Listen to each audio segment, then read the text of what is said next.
What up, Whiskey Ginger fans? Welcome back to the show. Happy New Year. If this is your first time joining us, welcome. Spread the word. Tell some friends. Give us a good review on the iTunes and all that jazz or wherever you're listening or watching. If you're on the YouTubes, click that subscribe button and the notification bell so you know when we post, but no surprises here. We post every single Friday. Also, if you're looking for more content like this show, you're looking for extra stuff, we got a great Patreon, and on the Patreon, I do these Cheeto chats. I do one-on-one Zoom calls with people, and if you want to know what that looks like, check this out. How many Bobby Lees do you think you could beat up if they came at you in waves of 5, says Tyler Gronwald. I could take out any nomination of Bobby Lees. They're short and fat and easy to stiff arm. So, if you like that, subscribe to the Patreon, please. We could use your love. We appreciate the people that appreciate the show. It helps get this all going and running together. No dates for me yet. Not doing anything on the road until you know who, Rona, cuts it out. Cut it out, Ron. Other than that, go to andrewsantino.com for the links to all the other stuff that I'm up to. Sorry, no dates, but get you that Patreon stuff. And if you're looking for some merch, we got great merch. If you're in the YouTube, look down in the bar below. Click on one of them shirts or go to andrewsantinostore.com. Even easier. Enough rambling. Let's go to the episode. In here, we pour whisk, whisk, whisk, whisk, whisk. You were that creature in the ginger beard. Sturdy and ginger. Like vampires, the ginger gene is a curse. Gingers are beautiful. You owe me $5 for the whiskey and $75 for the horse. Gingers? Oh, hell no. This whiskey is excellent. Ginger. I like gingers. Ladies and gentlemen, welcome back to Whiskey Ginger. My guest today is one of my favorite people on earth. I say that for all my guests, but I mean it once again today. It's Russell Peters. Russ, cheers. Cheers, Andrew Cheers. Santino. I refuse to call you Cheeto. Yeah, he won't. Russell was late, and I said, I knew he was going to be late, but I said it's a brown thing, not a black thing. Or it's a black thing, not a brown thing. You know, but I it guess is- you're it's a- included. It's a non-white thing. Right.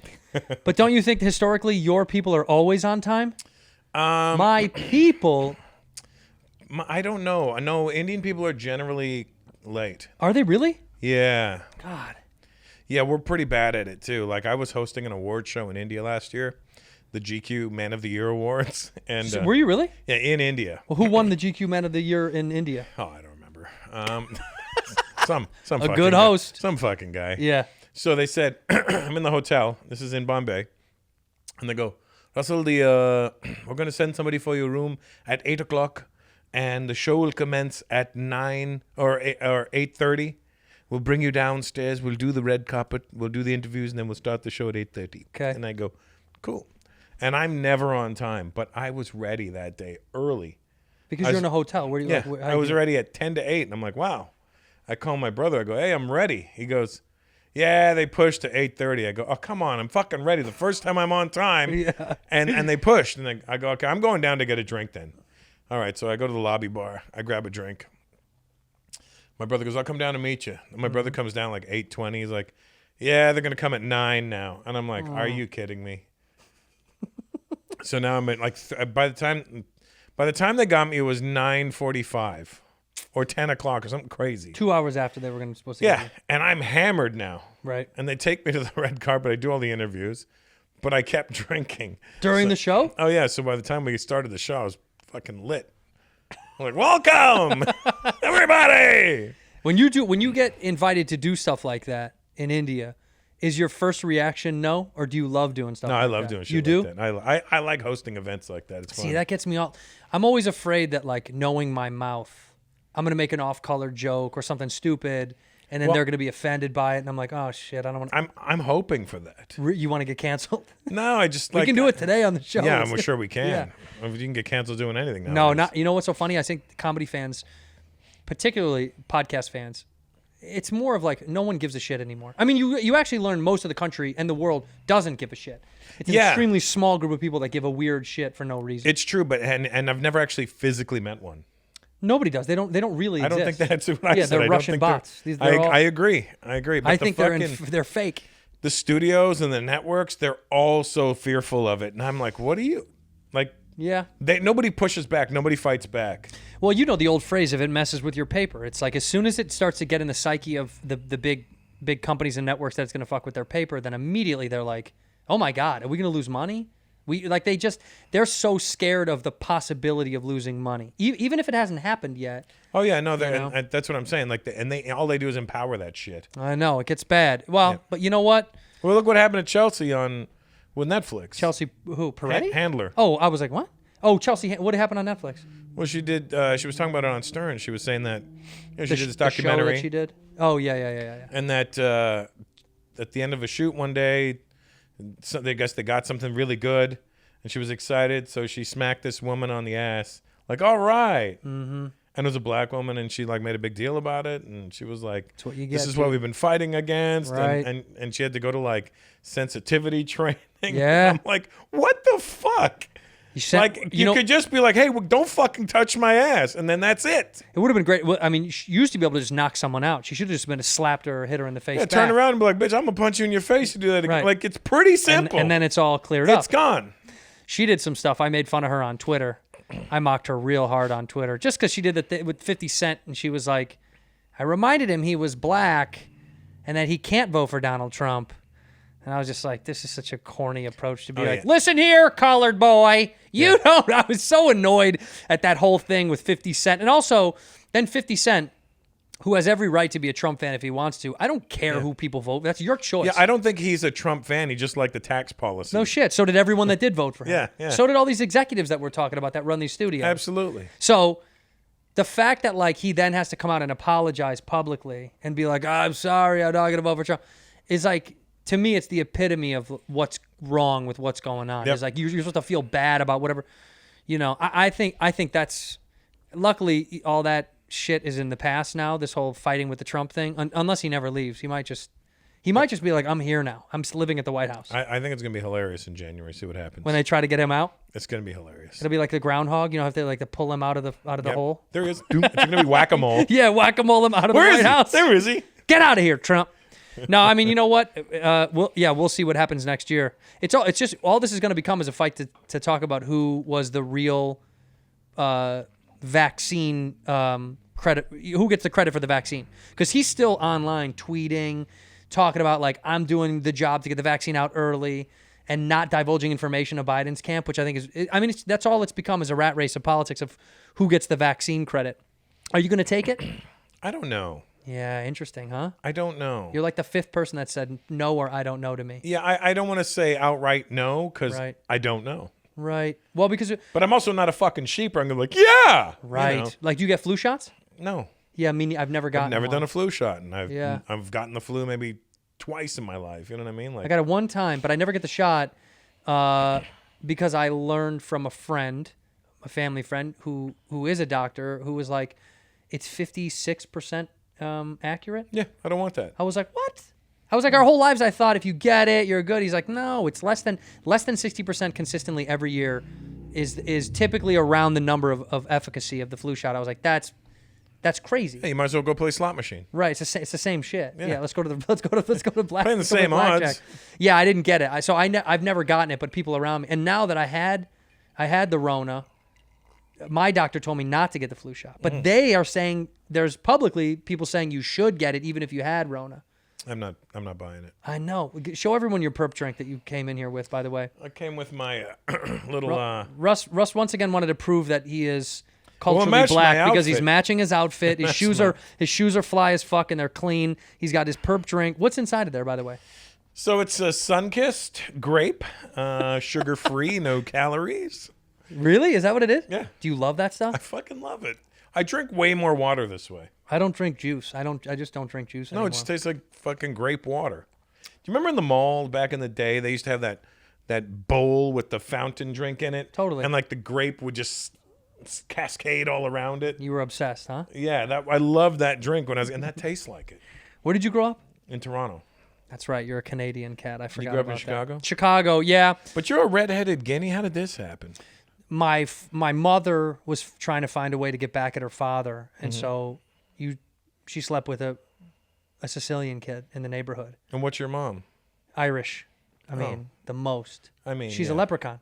Is she from Ireland? She's 5'2". No, her parents are. Oh, really? She's a tiny little human. Yeah. She's all the Irish people. I'm 6'1". I'm by far the biggest leprechaun in the family. When I'm at the when I'm at the family functions and there's 1,000 of us, Mm-hmm. I'm like clear and present, the tall redheaded matchstick walking through the room. Everyone else is, I think the tallest guy in my mom's family is maybe 5'10", maybe And 5'9". what about your dad? My dad is 6. Well, he shrunk, but he's like 6'2", 6'3". But now You're a he's big guy. He was a big guy. Sicilian. Oh, he was thick too. He was a big Yeah, can. you know, I don't want to know about all that. Yeah, he was a big. Yeah, I don't want to tell you anymore. I Where mean, did you might where have did to kill see you. I your- might have to kill you. I saw your dick on something. Mine? Yeah, was it on fucking Whitney's show or something? Did Not I? your dick. You had your underwear, and I go, God damn, fucking Andrew. Oh no! It was on Bad Friends. We did a live with me and Bobby, and for promo as a joke, Bobby was like, someone had, Bobby will do anything for the joke. Bobby is, Oh, yeah. and they were like, someone had made a comment about I had not been wearing underwear, and they were like, prove it, and I said I have underwear on today, and I showed the underwear, and then Bobby kissed me. He kissed one of my nuts. He kissed my left nut. That's nuts. Yeah, no, it was nuts. It was nut, singular. He only kissed one of them. Fucking Bobby. You know what I was gonna wear for you today, by the way? What? I was going to wear a Jurassic 5 shirt. The thing that bonds us that you don't really know that well is I was and am a massive hip hop fan. But I did not know this. But my generation, an underground backpack kid. I'm an 80s baby. Mm-hmm. You're a tad older. I'm 50. It's a little older, but I wasn't going to do that to you. I You don't did give a it. You shit. did it. No, you still How look old are good. you? Still look good. 37. 37. I almost said 36. I'm 37. Oh, you're a backpack kid. Okay, so you Yeah, so- liked all the Slum Village and Loved. Well, I mean, and most of what I AC grew up with Alone was and loved AC Alone. Loot Pack and Yes, Loot Pack was great. I mean, I loved Midwest. A lot of Midwest stuff. I mean, I've talked about it before. I liked, Atmosphere and Idea and Abilities. but and, Atmosphere is spelled Fear, right? No, Atmosphere spelled correctly. I think. No, but it should have been Fear, huh? Yeah. Should we email Sean and tell him he should change it? Yeah, I think it should. I was a huge fan of that. I mean, the Pharcyde was probably one of my favorite groups by far. Pharcyde was the first time I ever got booed off stage. Well, you opened for a Pharcyde? Opened for the Pharcyde in 1993. And you got booed off stage? I got booed off Tell stage. that story. It was the first time I got booed. I was 4 years into stand-up. And By the way, that is the shaky number. When you're under 5, you're in this position where like you could be kind of getting really good, Yeah. or you could be still struggling night to night. well, that's the thing. I was on a roll doing well. Right? You were killing every night. And I was like, I got this, and this is my crowd. These are my But people. Yeah, and it's Toronto. I'm like, fuck you, this is my city. Mm-hmm. Yeah, no. Did you eat it, or was it just not received well? I did everything wrong. It was all you. I had a friend of mine make me a baseball jersey, Oh, dude. right? Already. and it said strictly hip hop on Oh no. Do you still have it, it. No. bro? That's And- something you save. And I wore red jeans because that's what you were wearing back then. Right. But here's where I went wrong. I put on the baseball jersey and I tucked it in. What? Why, bro? I All the don't way fucking- around of 360 I tuck tucked in? in my fucking jersey. Silly stuff. Yeah, and everyone's like, "Who the fuck is this? Get this fucking nerd out of Wait, here." so what? So did you literally get booed? Was it an actual boo? Oh, boo! Like like my get the mouth, fuck off stage. Yeah. My mouth went dry, and when I used to box, it's like when you get caught, you get hit on the chin, and the room sounds like it's doing this, like, Like, woo, yeah, it's starting to close in on your head. and you're like, fuck, and I'm like, I just want to die right now. Did you finish the set? No, I just got off, and everyone Smart. was like, boo, motherfucker. See, boo. I always say get the fuck off. Yeah. Don't finish. Don't be the guy that's like, no, I'm gonna go through with it. And then but then I felt better because there was a group opening for them after me, a group from Toronto called Bass's Bass. And then they were on, and they were kind of popular at the time, but they weren't like for a hip hop show. Yeah. You know, they were like what's that? Like that early 90s trip hop type stuff. You know, like who? Like who was like a Brand New Heavies type of sound. Oh yeah. Well, it's more like Like an R&B, R&B live band kind Yeah, of. yeah. It's like Diet Roots almost. With Yeah, more yeah, like, yeah. Yeah. So they went on, and then the bass player starts playing boom, boom, boom, and he goes, "Can I kick it?" And the audience goes, "No, you can't. Get Get off. the fuck off." And I was like, "Okay, so that's true. I don't mind if I'm not alone." in this." Yeah, no. At least I've told this story before, but that's how I felt when I did a corporate gig, and Joel McHale was with me, and a guy named, a comic named Gary Veter from New York, who's phenomenal.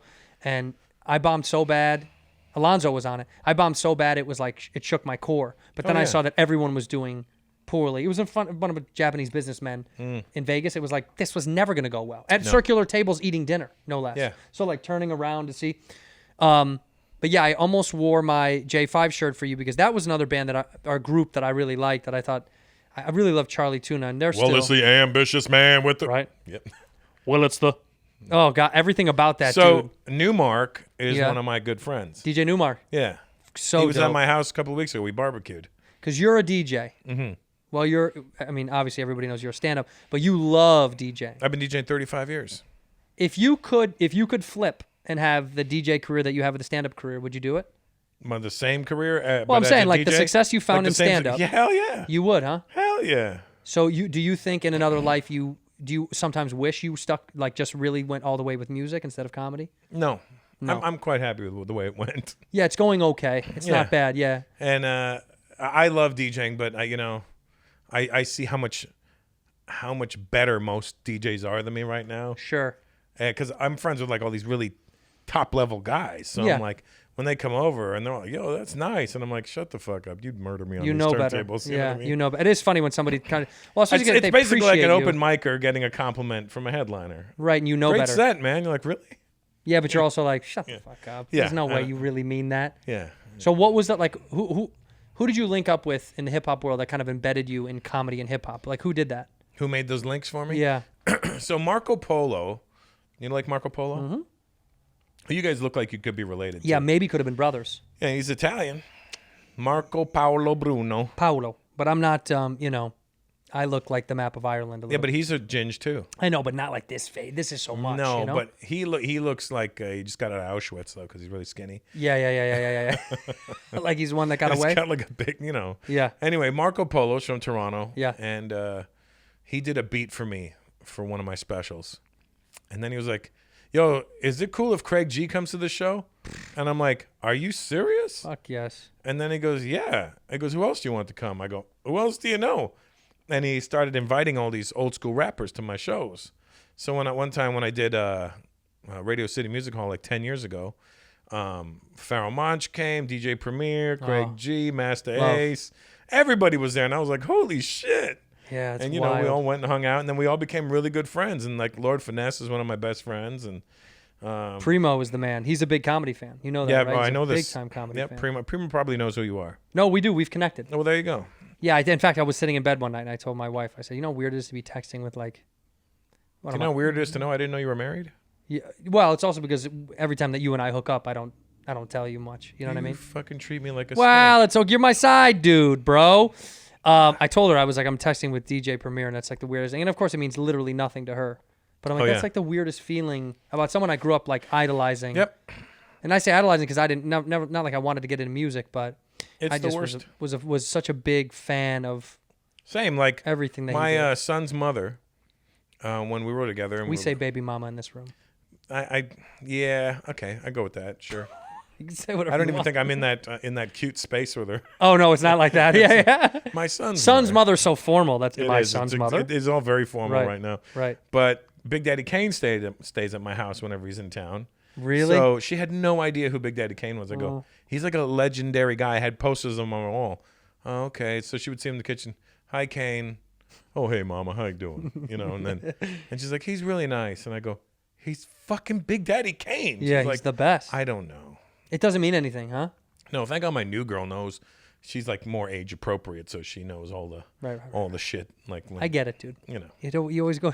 It always goes down the ladder. It doesn't go up the ladder. Yeah. I get it. She's closer to the. She's close. She understands it, right? Yeah, She understands. It's also it's hard too to explain somebody like I don't ever fanboy out on almost anybody, and it's usually in a musician that I love that most people don't know about or don't care about. Right. And so they're like, why are you so? Why I could be sitting at a restaurant next to Brad Pitt and I just couldn't give a fuck. But I'd be like, oh, that's cool. I saw Brad Pitt I today. guess I'd be like, oh, neat. I get Yeah, whatever. Yeah. Oh wow, I saw Brad Pitt. But you know, if I'm next to like, if you end up next to like Greg Nice or someone that you're like, no, whoa. Greg's one of my good Oh, friends. so dope. So like that to me would be Wanna like call that's him? cooler. You gonna call him? Let's call him. Yeah, call him. Let's call Greg Nice. Nice. But that to me has always been cooler when you're like, oh yeah, someone that I thought it's mostly because it was influential as a kid. I think that's really what it is. Let's see what he says. Well, he's never gonna know who the fuck I am. He will. He's a comedy fan. No, he won't know who I am. He'll go, who? No. Yeah, tell him to hit me when he's in Atlanta. I will. Yeah. So tell him to, What time is in Atlanta right now? No, it's not that late. It's You're only good. Yeah. 9 o'clock. Yeah. Sometimes he goes months without answering his phone, though. I respect that about people. I like that some people are just like, no, I'm not going to, I stay off my phone for a while. Boo. Boo. Please leave a name and number. Thank you so much. That's what a polite voicemail. Well, tell The him I love last him. text I got from him was, I love you, brother.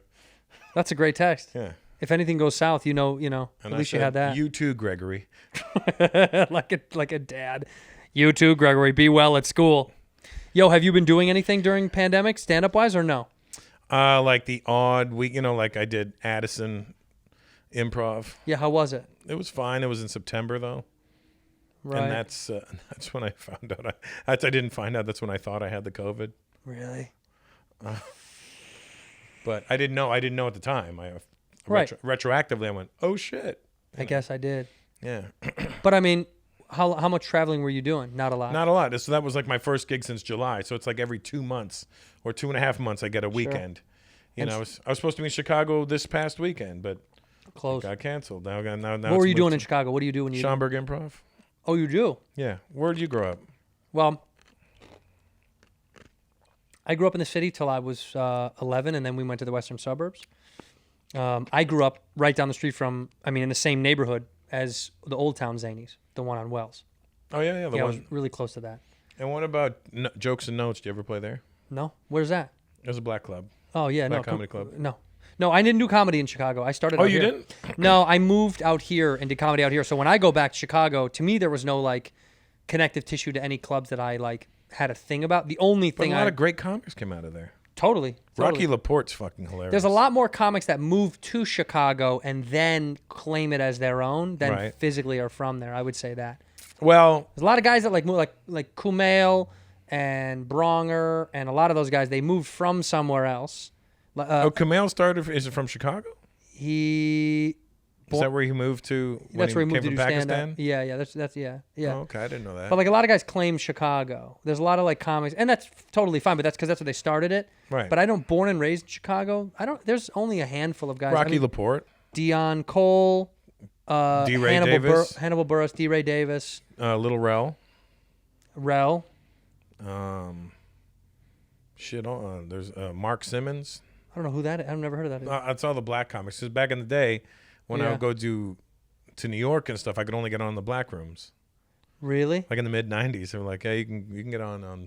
It'd be like Capone, be like, "Yo, you want to do my spot in the Bronx at 1:30 in the morning?" Yeah, fuck yeah. Yeah, fine. And then Keith Robinson and Patrice O'Neal, because I was staying with them on their couch, they'd be like, "You're gonna get kicked in your fucking throat tonight. What's gonna happen to you?" Like, what are you talking about, Keith? He goes, "Listen, motherfucker, I wouldn't do these rooms, and I'm black." And you do them anyway. I'm like, fuck it, it's $75. I need $75 right now. Season, what year was that? 96. That was Isn't that 96. crazy to think that even in '96 people were getting paid $75, and then even now, even a couple years ago, LA still was chumping people on. Oh yeah, it's the worst hustle in the world, or best hustle for other people. What's the best hustle for the people that own the shit? Yeah. But I've always said that this old rule that I got sick of observing was that everyone in the comedy store, if you're successful, it doesn't matter to you. But I always thought there's a lot of guys that really, really need the money, and when they're getting paid only a couple of bucks to go up, you're like, that's beyond unfair. Yeah. I hope that changes after all this shit is over. Oh, it won't. It'll probably get worse. You think so? I think Yeah, because I don't know. I mean, I'm going to do clubs now. Me and DL were talking about this. We're going back for 2/3. We're going back for 1/3 of the pay we used to get. Yeah, same. I just got a bunch of offers to try to do a bunch of rooms because they're half the room, right? Or whatever the capacity level is Yeah. different. But I mean, is he okay? By the way, Yeah, he's fine. he passed out on stage, right? No, yeah, that's when he had the COVID. Right. He had it in Nashville. Yeah, yeah, The video looked concerning. yeah. He almost banged his head. Yeah, he could have not. He could have really hurt himself. Yeah, and then But he had no idea he had COVID, right? no. That's when he found out. That's what I'm saying. He's functioning. But he found out that he had Yamaguchi's disease or something. It's a heart is condition. that an anime thing? What is that? It's Christy gave it to him. She did? Yeah. She did a triple axle on his ass? Triple axle on him. Wait, what is Yamaguchi's I don't know. disease? He was telling me about it. I don't know the details. It but he sounds was like some bullshit. some pre-existing condition he didn't know about. And that's what triggered this and that and this and that. Oh, wow. Or rather, the COVID triggered it. But he's fine now. He's fine now, yeah. Well, I kids, was supposed to play. you can live through Yamaguchi's disease. Yeah, so don't worry if you get can it. live through the Olympics, you can live through this. Through anything. You were supposed to play what? I was supposed to play Zanies about 2 months ago. And I was, because DL comes to my house, we smoke cigars together. Oh, you a big cigar guy, huh? I just got into it over COVID. Dude, Burr, a lot of these guys are like huge on it now. It's so funny. Burr got into it maybe a year ago because he stopped the sauce. Yeah, that's weird. No, I think it was because he misses having something. Yeah. And that you gotta grab something. So he loves cigars, and he got Bird into smoking cigars. I feel like so many people I know. Rogan got into cigars a little bit. Oh yeah, I was smoking one on his show when I was there. Yeah, it's so why the cigar thing? I don't. I have at my other house. I had a humidor. It came with the house. Right. It was a big ass humidor, and then I get these really great Cuban cigars for really cheap. Angelo Sarukis. You have the plug? Is that? I got the plug. You got the You plug? need? Yeah, I would love You one. smoke cigars? No, but I want to give them out as gifts. Oh, you should come over and smoke one with me. I'll try one. I've smoked cigars 5 times in my life. I'll give you the ones that I know you'll like. Okay, great. To start you off. Right. I had this thing in my house for years, and I'd buy cigars for Angelo. You know Angelo Sarukis? No. Big Greek guy, one of my good friends. He's from Canada. He lives out here. But he's a big cigar smoker, and I'd always buy him really nice boxes of cigars. So I'd keep them in my humidor for him. Mm-hmm. And then one day, he was over, and I was like, let me fucking have one of these. And I was like, under a lot of stress, and I was like, fuck, this is nice. I feel relaxed doing Right. this. And I got into it. And then when I got into it is when I started hanging around, becoming better friends with guys that I already knew. Sure, it was Like another. Cedric and DL and Anthony Anderson, and those guys would come over, and we'd sit around and just be stupid and smoke cigars. Right, it's a bonding experience. It really is. Yeah, that's why I like drinking with friends, because that is the same thing to me as having a drink. We have the drink and the cigar. Yeah, that's what they say. That's a great combination. Mm-hmm. But I smoked cigarettes for a while, and so I think now that I don't think it's going to trigger me to want cigarettes. You don't inhale. No, I know, but I'm saying there's something about that oral thing that really you do love. Go ahead. I put it out there for you. Uh-huh. You're not gonna take it? Nah. I miss that. I do miss smoking. I'm not even gonna lie. I do miss smoking. Is it the smoking or just the oral fixation? I gotta have something in my mouth, man. You know that about me. Yo. No, I think it's really what it was. Like some nights I would walk to the store when I lived in West Hollywood for like 12 years, and I lived all close enough to walk to the store, and then it was a goal of mine to like live in a place where I could walk to. And then some nights I would walk, and if I was having a tough week or whatever, it was so nice to have a cigarette, because once that nicotine hits your blood, it just feels like it's almost like a mental check down. Your brain is like, you're okay. Like you're good.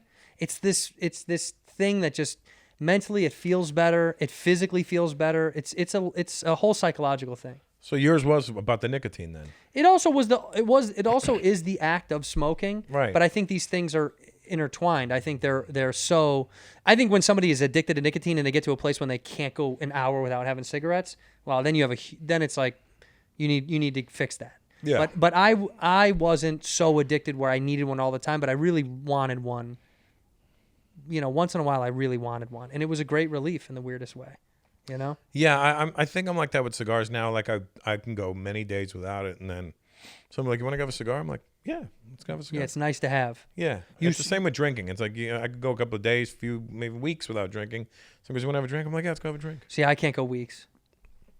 I could barely go weeks, but I'm just saying. Yeah. I was just gonna say, I don't know if that's true. Maybe I exaggerated. I can go a couple of days, and then after 3 or 4 days, I'm like, I'd love to have a drink right now. Yeah. But if somebody told me it was gonna kill me, I'd probably have doubles. I'd probably drink until I died. Yeah. I'm not gonna stop now. You nuts? I'd probably do doubles. I got this far. Yeah. No, I think that it's always been, that I think smoking, because it was in my family too, and as a kid, growing up, everyone smoked. I remember that. And people smoked inside. Yeah. It was just so normal to smoke. Family parties. The next morning, you'd go down the living room, and the house would stink like smoke and stale potato chips. Stale potato chips and smoke. But all you have to do is open a window and air it out. It's not that big of a deal. And for some reason, in the winter, if you aired it out in the winter, it like got rid of it faster. It was like the cold wind just like It froze the smell. smelled out it froze the shit and put it outside. Well, freezers very rarely smell. They don't ever, right? That's why you put your jeans in there. You know that? What, to clean them? You never heard about that? Yeah. I've heard about that, but I've never done it. I've done it. It's wonderful. Does it clean them? Well, yeah, because they say like big denim head people. Like I'm not a denim guy, but like friends that I have, my friend's brother's like a denim freak, like collects like really high end, expensive. Dean Del Rey's like that. He's huge into it. He's Yeah. huge. He's huge. I mean, this guy that I know, my buddy's little brother, he's unbelievably expensive stuff, and he's like, you cannot put these in the wash. That's insane. He's like, if you are going to wash them, you hand wash them, but usually people put them in the freezer, and it is apparently Disinfects them? yeah, it gets rid of any kind of staleness that's left in the jeans. Huh. It's interesting, man. I've done it a few times. I don't know if it works. I buy, you know? I'm not joking, I buy $30 jeans from American Eagle. No, you don't. I swear on my kids. Also, I no, do. you don't. You All have my such nice clothes. All my fucking jeans look really expensive, but they're $30 jeans from American Eagle. Like, because they have a little stretch in them. I like that. Then they got Right. the rips and they got the different cuts. But as a guy who does wear nice shit, I'm surprised that you don't. You seem like you would have expensive jeans. No, I like nice suits. Suits, shoes. Suits, shoes. What's your biggest indulgence financially? Watches and cars. Watches and cars. That's, And this that's pandemic's kicked my ass. I got rid of 4 cars. common. Seriously? Yeah, sold a bunch of watches. Yeah. Did you sell the cars or are they leased cars? A couple of them were bought. A couple of them were leased. I gave them all back. So what do you do with the lease? You break the lease? Yeah, well, you flip it all into. Swap a lease or whatever, something like Yeah, that? you do swap a lease. You do whatever you can to get out of it. Well, what did you do? I'm curious. How did you get out of a lease? One of them, I subleased it to another guy. Smart. That's Yeah. really smart.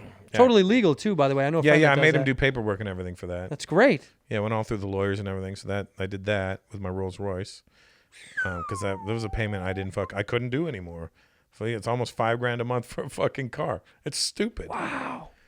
That's a heavy hit, though, huh? Yeah, it's a heavy hit. So I was like, "Ooh, that's gone." And then I sold a Lamborghini truck.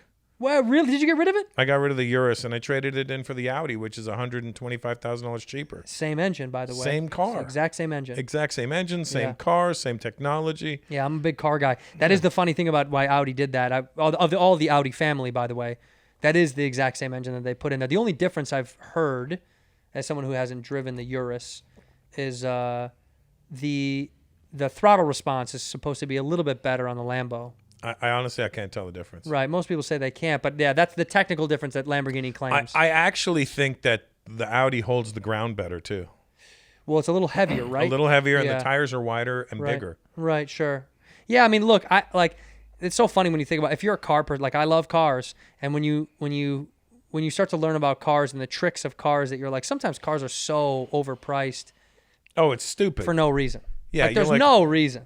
Yeah, you're like, who the fuck's paying that? Oh, you know, A like- lot of people. Like people that spend $90,000 on a C63. You're like, Right. You just paid $90,000 for a fucking C-Class, you idiot. Yeah, or What did even you get? worse. Yours an E? Yeah. Well, Yeah. well, you know. Shh. I don't want to blow up spots. Yeah, we don't. By E, I mean Evo. Ecstasy. You bought an Evo? Remember Ecstasy? No, I drive. Everybody knows. I've talked about. I drive a Nissan Altima, and it's a 90. But it's the It's a E-Class. 99. It's a 99 Altima. Yeah. Yeah. It's good, dude. It's a great car, and it gets 185 miles to the gallon.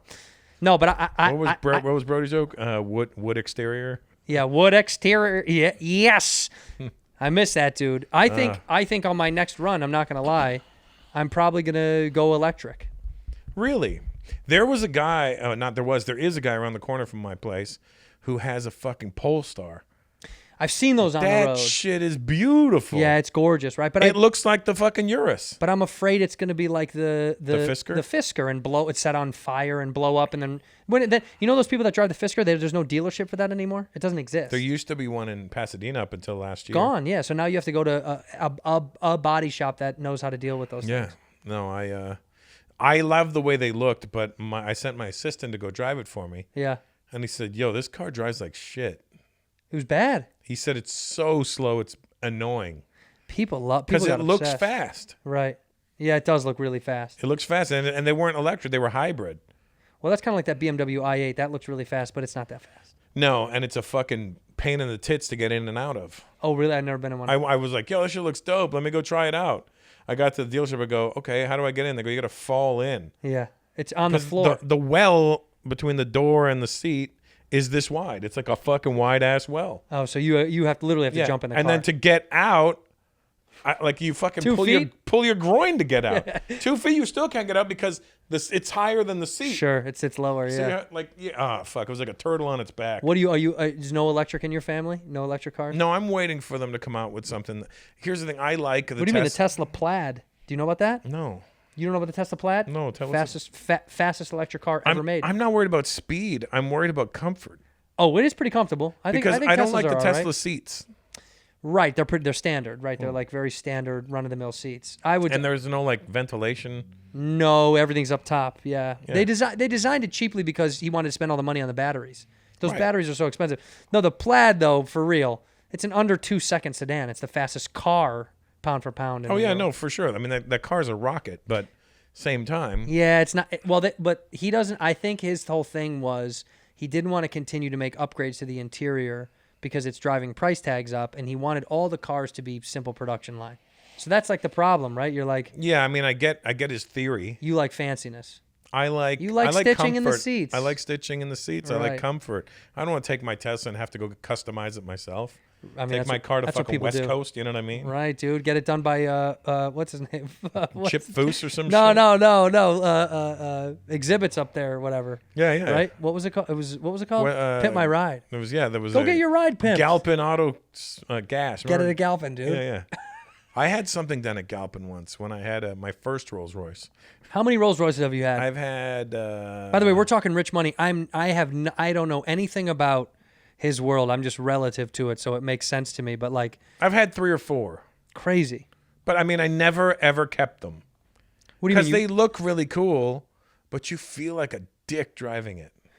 Well, but why? That's a projection thing? You feel like other people think you're a dick because you're driving it? Yeah, you feel like an asshole. You feel like the I asshole. feel like an Because a asshole. lot of guys that drive those things that couldn't care less what other people think. I feel like an asshole driving it. So it's I was like- it's all projection. I was like, I don't like what I'm putting out there. So you get one, you get rid of one, you get one, you've never Yeah, because I'm like, oh, well, it's so cool, and then I'm like, what a dick you look like. sure.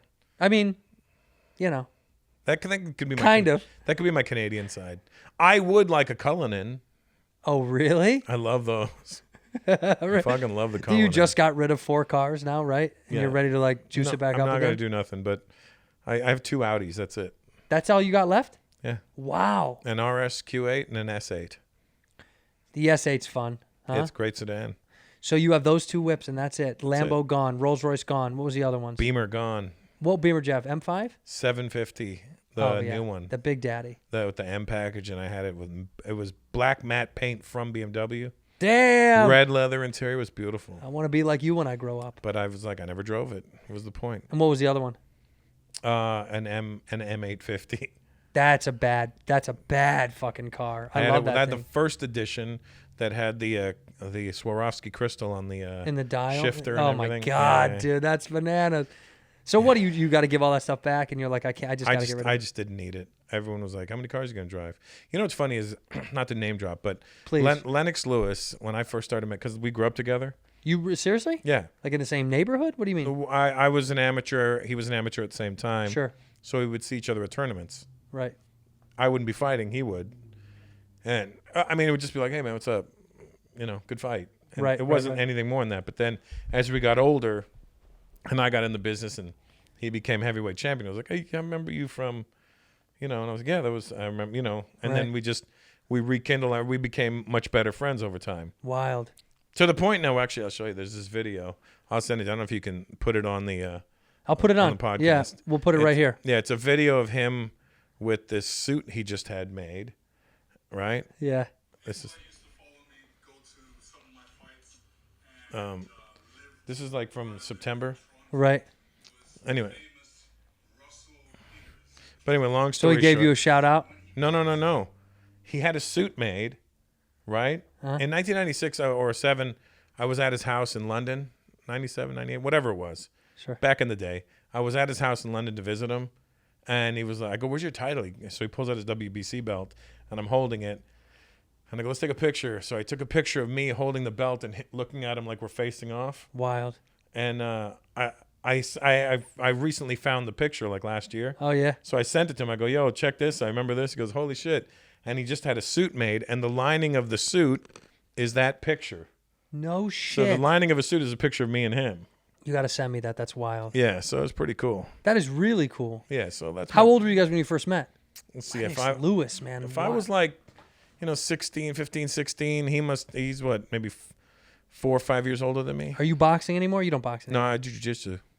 You do. You're into all that shit. I Everyone's into that's this why I was shit. late today. I trained and I got to training late, and then Well, know you what? get to training late, and it's a it's a fucking domino. it's a domino effect.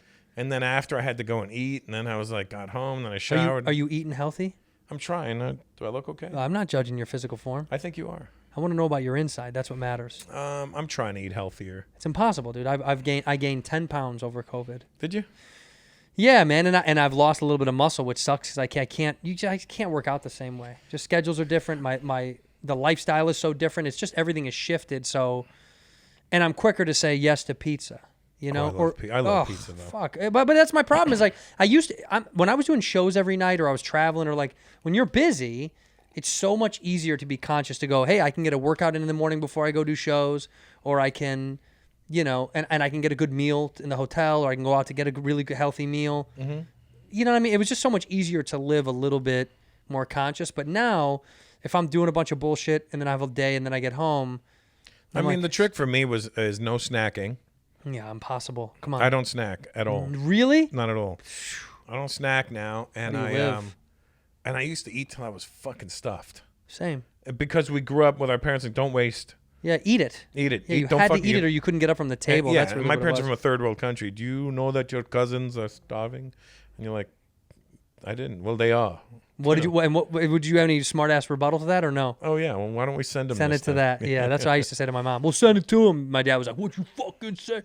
But it's always that thing of like, I don't want, I don't want to ever feel like, well, you should finish because it's stupid to not finish your meal, and it's embedded into your brain. Yeah. And then as you get older, you're like, well, I should finish anyway. I'm hungry. But then you go to restaurants that give you too much food. Sure, and I'll take it all. I ordered a chicken parm last night. It was this fucking big. They're always absurd. Yeah, I had this much of it. It's a block of cheese on it. Oh, yeah. it's so good though. It is good. In here, we pour whiskey. Whiskey Ginger is supported by Squarespace. Guys, if you've got an incredible idea and you're looking to put it to work on the interwebs, please use Squarespace. I use Squarespace. I think they're incredible. Beautiful, wonderful templates that are laid out very easy for you to use. And I'm a stupid person. I've told you this. I'm not a smart guy, and I can do it. So if I can do it, you can do it. And it's much easier now than it ever was to make a website on your own. I know it used to be a troublesome thing, but now it's not. Showcase your work, blog, or publish content. Sell products online if you're trying to sell some stuff to make some cream because times are tough. Get on and do that. There's a powerful e-commerce functionality that lets you sell anything online. And a new way to buy domains and choose from over 200 extensions. Analytics that help you grow in real time, 24/7 award-winning customer service. By the way, they've helped me out multiple times. I've sent them customer service emails, and they're like, hey, man, you're just stupid. It's this easy. And I figure it out, and then I go, right, might be. Make it yourself. Easily create a website by yourself. Make it stand out. Stand out with a beautiful website right now using Squarespace. Head over to squarespace.com/whiskey. That is squarespace.com/whiskey for a free trial. When you're ready to launch, use the offer code WHISKEY, once again, to save 10% off your first purchase of a website or domain. Squarespace.com/whiskey. Use the offer code WHISKEY for 10% off for your first purchase of a website or domain. Ginger. I like gingers. Where'd you go eat? Monty's. Oh, yeah, huh? Yeah, so Nick Turturro was there too. Oh, yeah. So Nick was at the other table with his family, and I was at my table, but we're very good friends, so at the end of the night, I was like, Nick, you want to take this home? Because I'm fucking not taking it. So Nick took it home. And then you're like, and it's on your bill, too. Yeah, you have to pay for all this shit. Yeah. What's the one, is there a food or a night out thing that you miss because of COVID that you can't have right now?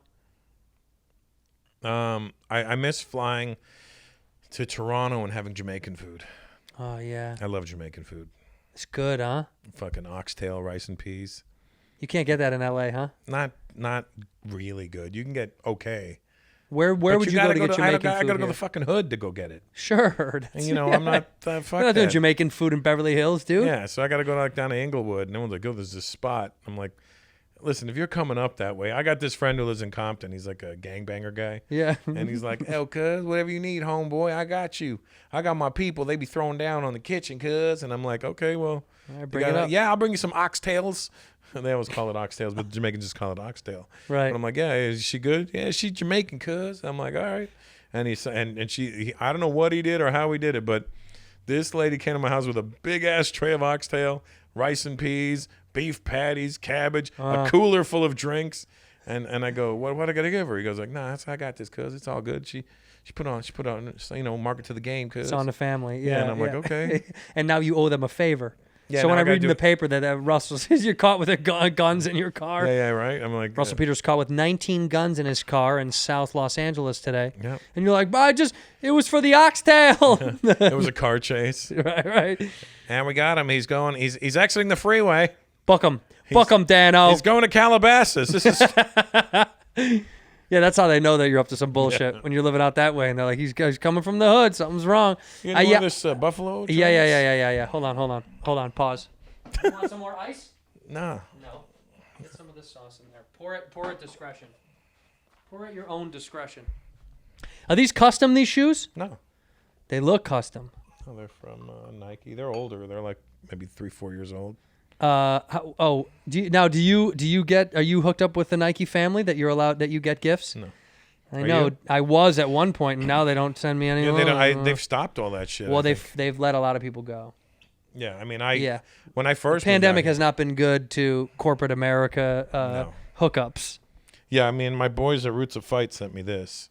That's cool. And that's my favorite fighter of all time. So I hit him up. I was like, yo, a Jack Johnson sweatsuit. I need that. That's great. Shout out to Roots of Fight. Shout out to them for sending out free merch. And I'm going to get some too. Obviously, you're going to give me a whole bunch of it. But yeah. He's a fan of yours too. Oh, good. Really? Jesse, I'll take it. It's so funny. I always used to, when I first moved out here and I was skipping around, I worked at the same studio that they made Punked on. I did Punked. I did the second iteration of it years ago. Yeah, you did. That was my first job. And Ashton, You were like a waiter. I did all sorts of bullshit for them. And then Ashton, his assistant would they would make us reorganize stuff when I first moved out here. So we would be reorganizing, an office or whatever when we were working on this show. That was your punking. Trust me, it was. But I was reorganizing it one time. He had because he would get so much free shit. I mean, an amount of free shit that was almost disgusting. It was terrible but usually we would end up dropping it off at they would make people drop it off at shelters or donation centers and stuff, which was very nice. I mean, that's the thing to do. But I remember one time, I'm going to call myself out. They had, I had no money. I was 24. I was fucking skipping by. And they had gotten all these Christmas gifts to give to family and friends. And they were like dope ass portable speakers. Oh, yeah. Yeah, they were so sick. I don't even remember the brand at the time. Maybe Bose or some bullshit, whatever. But it was a cabinet filled with these things. And they had given out almost all these Christmas gifts. And I knew we don't get Christmas gifts. We were low-end nobodies. Yeah. And so, of course, I stole a few. Yeah, you should. And one of the dudes there was going to snitch on me. And I had to, step up to him like I was going to fight him. I was like, dude, I'm going to lose my job over this shit. He's like, you shouldn't have stole. I was like, there's 1,000. They'll never know. But to this day, I felt guilty about stealing. And I was like, but he got them for free anyway. I mean, he got so much. And now that I get some free shit, I'm always like, you should always give it away to people. You should always be like, take some here, fucking keep what you want, but then also be like, here, take all this other bullshit. Cause you don't need all the shit you get. Yeah. I'll get stuff when I'm like, I keep it for no reason. I'm like, I have to give this to somebody. I don't get much. Yeah. If you wanted to. No, if I wanted it, I'd love it. But I mean, I do want it. There's always a friend that knows someone that goes, hey, here, you can add and I'll get a thing. And usually it's a thing I never use or never need. Like Snoop Dogg sent me a case of his wine. Rather, he sent me 4 cases of his wine. Right. Which was really cool. Right. But I don't drink wine. Right. Because I have acid reflux. I can't drink fucking wine. Nice gifts, though, huh? And then he sent me a bunch of bottles of his vodka. Now, that worked well. Yeah, that goes down. Is he still making that stuff? Yeah. Dude, that guy's the most entrepreneur. I've never met someone who has his hands in more parts of the industry in my life. Yeah, so, I mean, that was cool. Did you ever do GGN, by the way? What's that? Or GNN, the Gangster News Network that he does? No, I never did it. He's still doing them once in a great while. Really? Yeah, there was a few really good ones he did. I think he did one with Nipsey that was really good. Rappaport, I think, just did one a couple months ago. I did Drink Champs. What is that? Noriega's one. What is it? Nori? I mean, I know who he is. Yeah, but. so Nori has a show on Revolt TV called Drink Champs. It's where you sit around and it's like a podcast where you talk shit, but you're drinking. Right. And you're smoking weed. Oh, shit. So it was me and Bumpy Knuckles who did it together. Really? Because Bumpy's like one of my best friends too. Oh, shit. And so Bumpy wanted to do it, but he's like, yo, Russ, I'm not doing it if you don't do it with me. And I was like, Nori, I'll do it, but can I bring Bumpy with me? He goes, oh, hell yeah. I go, you want Bumpy? He goes, yeah, hell yeah. I go, okay, well, I'm going to come in with Bumpy. He goes, yeah, perfect. And because I went in, because Bumpy don't drink like that. Right. So every time they shoot a shot, I go, I got this. And I would take all the shots. And then I started getting really hammered, which was fine. But then I got hammered to the point where Nori was smoking a blunt right beside me. And I go, yo, hey, give me that fucking thing. Oh, shit. And I don't smoke weed. That's a good night session for you, my friend. I hit it hard. And everyone was like, ooh, shit. And I was like, all right. Handed it back.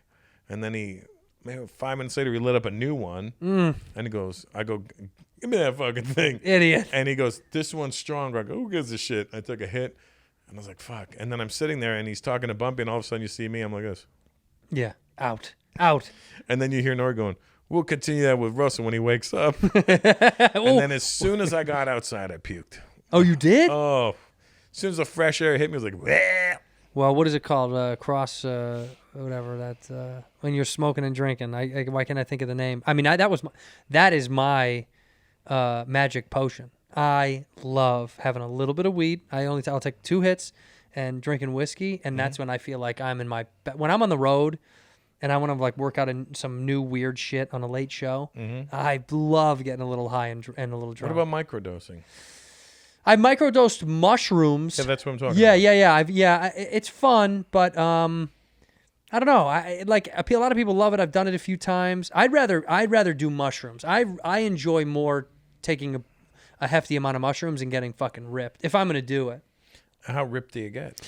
I mean, I ate mushrooms probably the first time when I was 15, and since then I've probably done 20 or 30 times. And what's the trippiest thing that's happened? Oh my! Well, I mean, dude, when I was in high school, we used to eat an eighth and some change. I mean, we would eat a fuckload. When you're in high school, you're an idiot. You're like, let's go. In high school, I didn't do any of that shit. Oh, I did all of it. I didn't start drinking until I was 31. No shit. 31. When's the first time you smoked weed?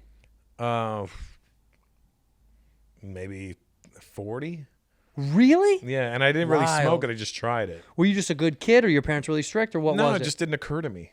Damn. It really didn't occur to me, and I didn't start drinking until I was 31. I was in South Africa. How focused were you as a kid with schooling and shit? Was that a priority? Sports? No, just boxing and DJing. And then but DJing, in the hip-hop world, there had to have been weed and liquor around you all the time. No, it's Canada. Oh, right. You guys are weird up there, man. Yeah. How strange. It was the 80s as well, you know what I mean? So it was like, my friend's father was on crack back then. Sure. So we were all kind of freaked out by it because, like, yo, what's wrong with your dad? Oh, he's on. They literally be like, yo, what's up with your dad? Oh, he's rocked out right now. So, and you'd go over and his dad would be like this, eyes wide open, teeth clenched. Oh, what's up, guys? What are you doing? Is he alive? Yeah. Really? Made it through the rock era? He made it through the rock era, and then good for him. I remember seeing his dad a couple of years ago, and I was like, hey, Mr. B, remember when you used to be all fucked up on crack back in the 80s? And he was like, yeah. He's like, the good old days. Yeah, he's in his 70s now. Like, remember how fucked up you were in the 80s with the crack? And then I was telling him, one time I stayed over. I slept on the couch, and I walked in. I had to go to the bathroom in the middle of the night, so it's an apartment. So I walk in the bathroom, take a piss, and as I open the door, his dad's in there with a dude and another chick, and they're shooting heroin. Holy shit. He had, like, one dude, like, pulling the fucking... roping him off? Yeah. And he's like, and all I see is, and I go, oh, I'll wait. Is there a line? There's a line in the bathroom? Sorry. There's a few lines in that bathroom. Yeah. That's kind of fucking crazy to think that I'm like 14, 15 when I'm seeing all this shit. Yeah, I mean, I feel like I saw a little bit of drugs when I was young, but I wanted to try so bad. I was so interested. I smoked weed when I was 15, and that changed everything. That was like, oh my God. Especially because it was the culture of going to hip hop shows. Everyone was smoking so much weed, and it was just such a fun. It was also when you used to have to hide weed, which I do. See, for you, but that's like the late 90s, right? Yeah. See, so that's a different time. It's a different era. Late 90s versus like mid 80s, and at same age for age. Yeah. It's two very different time periods. Sure, yeah, especially because of culturally what's going on, right? Yeah. Like weed kind of took a nap through the 80s and then woke up again in the 90s. Yeah, yeah. Coke made its way to the forefront of the 80s. Again, rich people drug though, because none of us we were all these poor kids. Right. Well, I mean, rich people drug or working class guy drug that spent all his money on coke. Yeah, see, like my dad went to jail my whole life when I was a kid because of drugs. Selling them or? All of it. Nice. All of it. Was he a mob guy? Nah, you know what I mean? You don't know?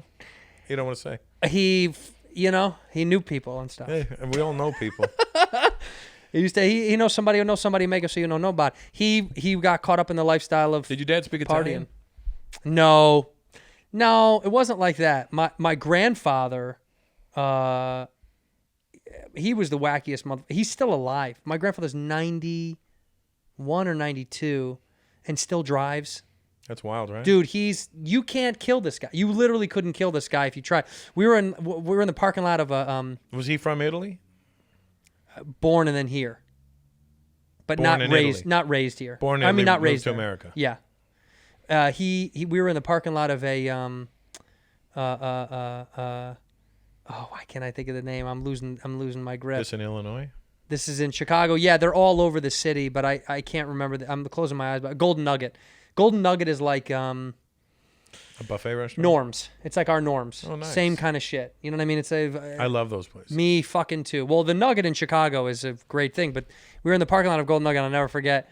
And my grandfather was starting to get to a point when he probably shouldn't be driving. You know, where you're like, he's a little shaky. You know, and not even that old, but still, you're like, he's just not paying attention as much as he used to.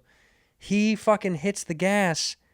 He's behind us to go make a right to go into the. He smokes the back of us. And my dad gets out. He's like, Dad, what the fuck you doing? He's like, go. That was his way of being like, come on, let's go. He thought he was giving you a gentle nudge. Yeah, dude, he smoked the back of the car. It was just like, at some point when you're old and impatient, Yeah. you're young, you're like, this is the whole thing. When you're old, you're like, we're going to Yeah, die. I'm going to die before that car Yeah, breaks. I couldn't care less. Go. Yeah, he folded half of the trunk in. No, he's an interesting awesome. dude. He's a hustler, man. He made a living hustling in the streets. I mean, he's, If my dad would have been 95 if he was alive. wild. Yeah. How long did he pass away? How long ago? 16 years ago. Damn. Natural? Well, he had cancer, so naturally. I guess, he died, that's technically now, isn't that natural? Yeah, pretty much. Which one right? did he get? Non-Hodgkin's lymphoma. Cancer of the Skin. blood? Oh no, skin. Cancer, yeah. Oh wow. Because we're half breeds, right? You should be indoors more. Well, yeah, we're mixed with the British. Thanks for fucking us over. And Well, yeah, it wasn't a so- choice really. yeah, so Eric Reginald Peters got the old. Although he was a brown Your father's man. name was Eric? Yeah, his middle name was Reginald. I know, that's even more. Eric Reginald Peters. My grandfather was James. That's my middle. That was supposed to be my name. James Arthur Peters. They sound like tennis players. Yeah. James Arthur Peters. And my grandmother was Eileen. Get the fuck out of here. No, Eileen. That's my family. Is That's it? Yeah. Eileen is Irish. What was my grandmother's maiden name? I think it might have been Burby. Burby? Yeah, as like some sort of. Where are British your name. parents from? India, But where? downtown. Downtown? Calcutta and Bombay. My dad was born in Bombay, but then his family, my grandfather moved the family out to the jungle, like in the middle of nowhere. Yeah. Because back then, the type of Indians were called Anglo-Indians. We're mixed.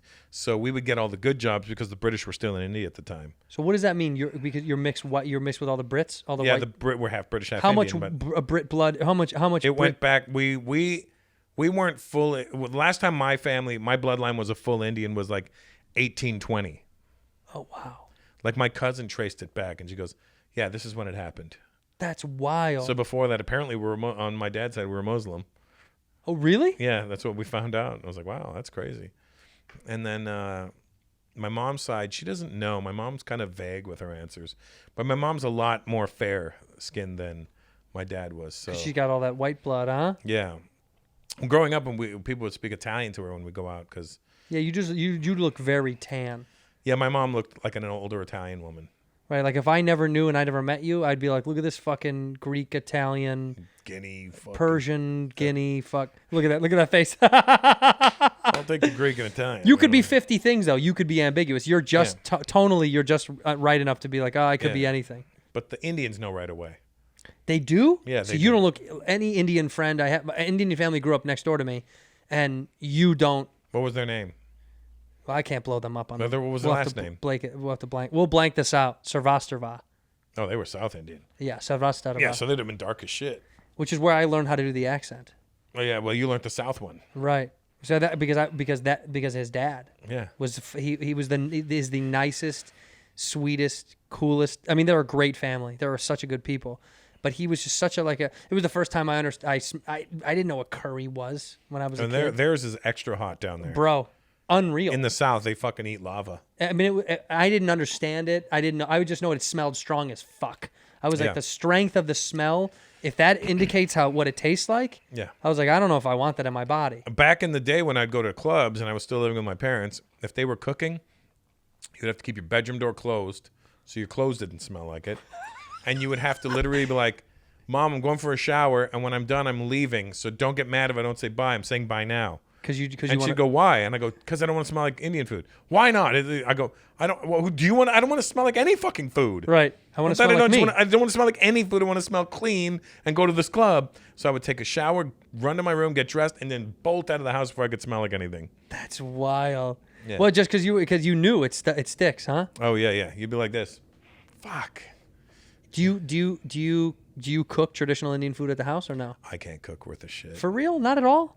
Your parents never gave you any of that love? No, I mean, I'm pretty sure I could figure it out, but I don't have the patience. I actually took chef training for 2 years. Le Cordon Bleu? You one of those guys? No, the high school I went to, you had to learn a trade.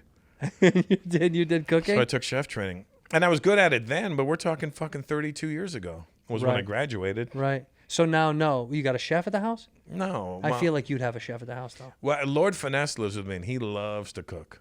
So he's the chef at the house? Yeah, basically. Lord Finesse will be like, yo, what you want on the menu tonight, man? And I'm like, I don't know. What do you feel like? I don't know. Maybe a little shrimp parmesan, maybe some steaks, maybe.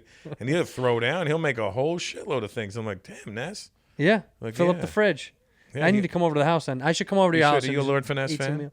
I am. Yeah. I am. I am too. He was actually literally one of my favorite MCs. Now he's family now. All right. Well, let's be honest then. Let's go through it. Who to you is your top 5? It's Kane. It's a lot of bigs. It's Big Daddy Kane, Biggie, Big L. Big L. Big L changed that album. That Lifestyles of the Poor and Dangerous changed Yep. my life. Lord Finesse, and AG from DITC. Hey, I love AG. Yeah. Yeah, I love AG. I don't know if it's one of my favorite lyricists, but I No, I but love if you AG. listen to him, you go, hey, this motherfucker spits. No, he does. Yeah. It's I mean, also someone that's been sampled a lot, which I think is interesting, right? Like people will peel off a line or two of his and sample it and use it in something else, but most people of my generation don't know. Yeah. Unless you're ahead, and then you go, oh yeah, I've heard this before, and I know that's an AG song. Yeah, his wordplay is incredible. But basically any of the DITC guys really are. Right. They're all dope. Big L to me, one of the strongest lyricists of all time. I mean, also so young, who knows what could have been. Yep. You know, and that Lifestyles of the Poor and Dangerous, I remember. Ness produced most of that album. Did he? Yeah. I remember hearing that for the first time with my friend Tyler. We were Finesse listening to it. And fucking, discovered Big L. Is he a Harlem guy? Yeah, no, Finesse is a Bronx guy, but he met Big Al. I don't know. He'll tell you the story. When you come over, he'll tell you the story. Okay. He'll tell you the whole story about how he met Big Al, and then they got him to the studio, and how they just became boys. Why? It's that the whole idea of how those things used to happen was so organic and fascinating to me. Versus now, and maybe I sound like it's like, you know, you don't know what you're talking about, but I see so many things now, they feel so much more fabricated. Everything's fabricated to me Right. now. And nobody has any originality because it's like, well, this is the sound that sells, so I'm just going to do that. You're like, why don't you do you? Well, to be fair, there is some guys out there that still are remarkably unique, but the problem is there's a lot more copycats. But like, I think Kendrick Lamar is remarkably unique. I think there's not a lot of guys like again, him. not a fan. You don't like Kendrick? No, Really? I don't get it. I respect him. I think he's I wonderful. respect what he's doing. Yeah, I really like him. It doesn't work for me. How about let me try to peel my way through this whole thing. Then do you like guys like Future? Do you like any of that kind of No. stuff? Do you like Not at all. no? Not at all. Do you like is it because you don't like it or you don't understand it and so it's therefore just not worth it? Probably both. Right. There's a part of that exists, right? Like I've learned to admit that I don't get what you're talking about or why you're talking about it. You know, Melly, Right. again, Melly Melly Mel is Mel, one of my yeah. really, really good friends. And when we're hanging out. what do these guys think of the younger So cats? this is what Melly Mel Right. said one night. Okay. We're hanging out, we're drinking. And he's like, you know, music is supposed to be a stamp of time. It's supposed to take you back to what was happening then. Sure. If you go back and you listen to The Message, you know what was happening in the early 80s. You go listen to White Lines, you know that people were doing cocaine. In the club. You listen to Public Enemy, you know that there was a struggle happening. You listen to these motherfuckers in 20 years, all you're going to know is they love strip clubs and big asses and fucking rims. It's true. Yeah. Well, all those things are true. Yeah. He Like goes, they're not going to tell you anything about the political climate of what was happening. You're not going to know anything about Except for that this. song "Fuck Trump." That's pretty on the nose. I think. Yeah. I think they're saying. It was very subtle. Yeah, yeah. They try to hide their message The a little wordplay bit. was good in that. Yeah, no, I get it. Trust me. I'm trying to do. I've talked about this on the show before, but like I'm trying my best to understand why the youth likes what they like. So why Because a 17-year-old likes simple. Well, but it may be what works for them, right? Like my father hated most of the music that I played in my room. Right. And I was like, "You don't get it." And he may not have gotten it, but also it's also because it meant something to me because of my youth. So Lil Pump or whatever the fuck or whoever, it may mean something to that youth category. So I'm trying to be more like understanding and learn why. I get that it's not made for us. 100%, no way. I get that. Yeah, I yeah. get it's made for the younger generation. But what bothers me about it is the lack of trying to do something better. Sure, and I think it's getting called out though. This is my point. I guess the reason I brought Like up Kendrick tries to do better. that's my point. Although he it does. doesn't appeal to me, I respect what he's doing and I appreciate that he's trying to do something different. Yeah. Cole, I like the kid. I like J. Cole. I mean, I couldn't tell you any of his songs, but I like the kid as a person. He's a nice guy. That Let Nas Down is one of the best songs of all time. Have you ever heard that song? No, but I mean, I like him and I respect what he's doing, and I know that he respects the culture. It's for me, it's a personal thing. It's like, I know. do you understand the hip hop culture? And like I was FaceTimed with Tyga the other day. Why And are you I- on FaceTime with Tiger? I just this guy in my house is Sure, friends with him. He was FaceTiming him, and I go, "Yo," and I'm a little drunk. I'm like, "Yo, I got an idea," and then we came up with. I was like, "Yo, so who's your favorite old school rapper?" He goes, "Like who?" I go, "Yeah, like who? Who the fuck? Who'd you listen to? Like who's an old school guy?" Like he goes, "I don't know," and I'm like, "Do you know any fucking hip hop artists?" He's like, "I go like Big Daddy Kane." He goes, "Oh, that's before my time." Yeah. I go, "Yeah, that's what old school is, you fuck." Right. And then.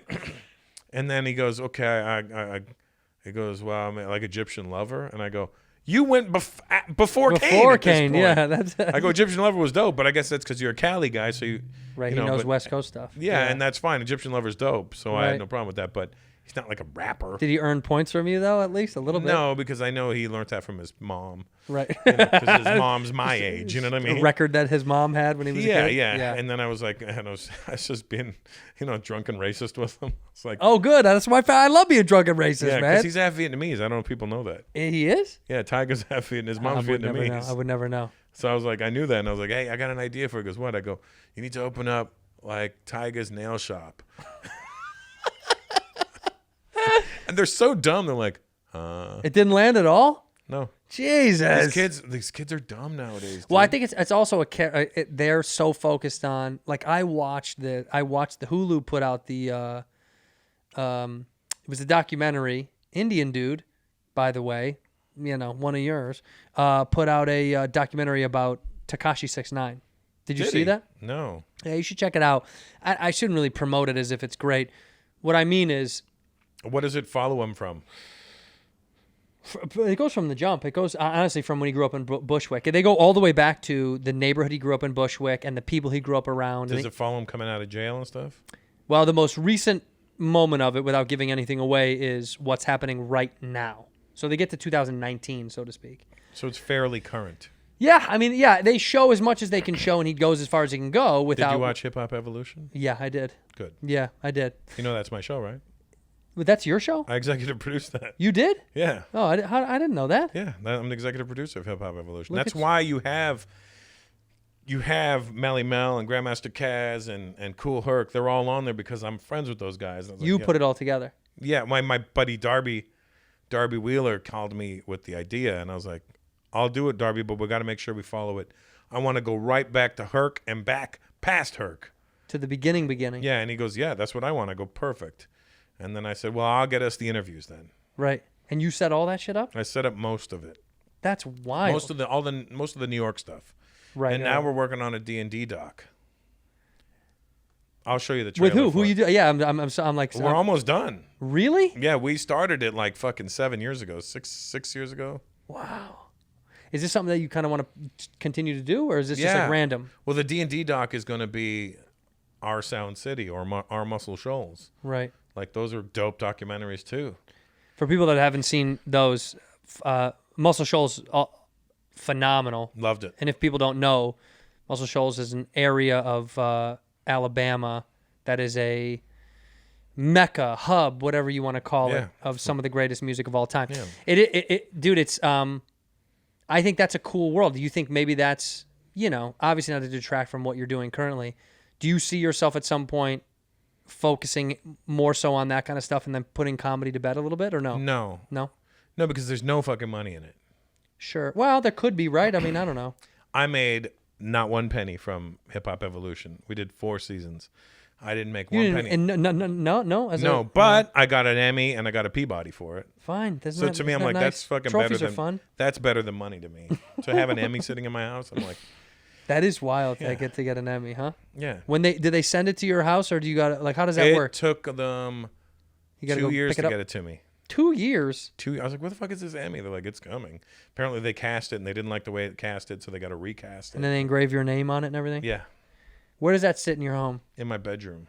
Right above the bed? Yeah, right in front of the TV.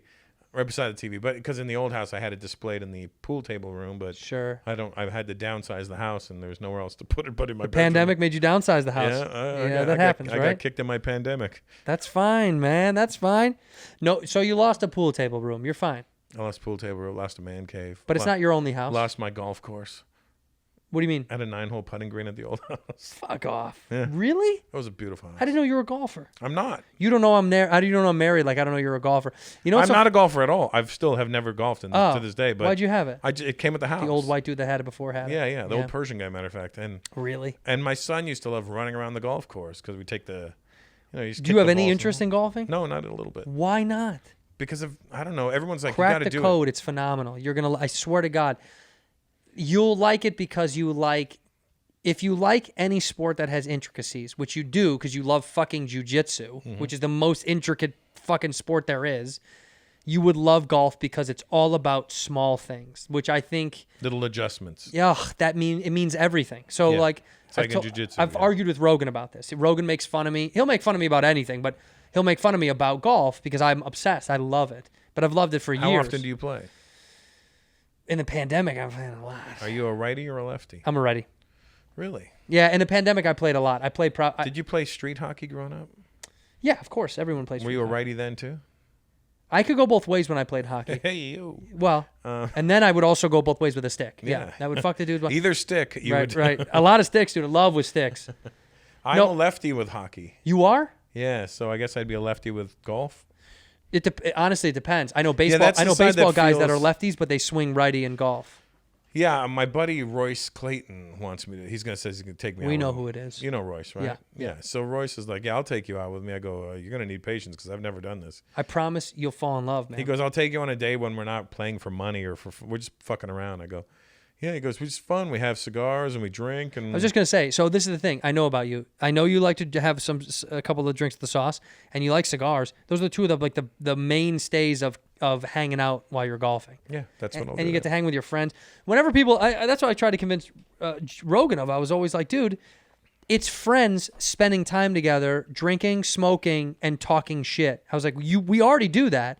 This is just another little element of fun to bring into it. And yes, the gambling is my favorite part. Is it? Well, it increases the fun, right? Are you good?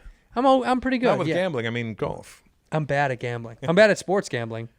If I'm gambling on me, I'm good. If I'm gambling on a team, I'm fucking atrocious. I quit years ago. I learned how belly up I went on betting on fucking NCAA basketball and football that I was like, I'm never going to do this ever again. This is like the worst thing I've ever done. Yeah, see, I don't watch any of the team sports at all.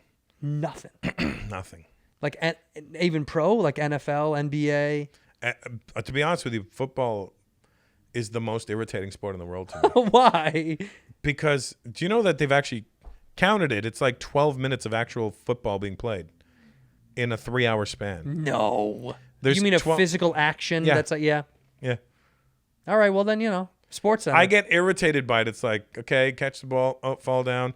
Okay, good. Stop. Hold on. This guy wants to have a meeting with you. Okay, you said caught the ball and you fell down. Let's do that again. Okay, guys, let's go. So what's the sport you will watch? Just boxing and MMA, really. Boxing is nonstop.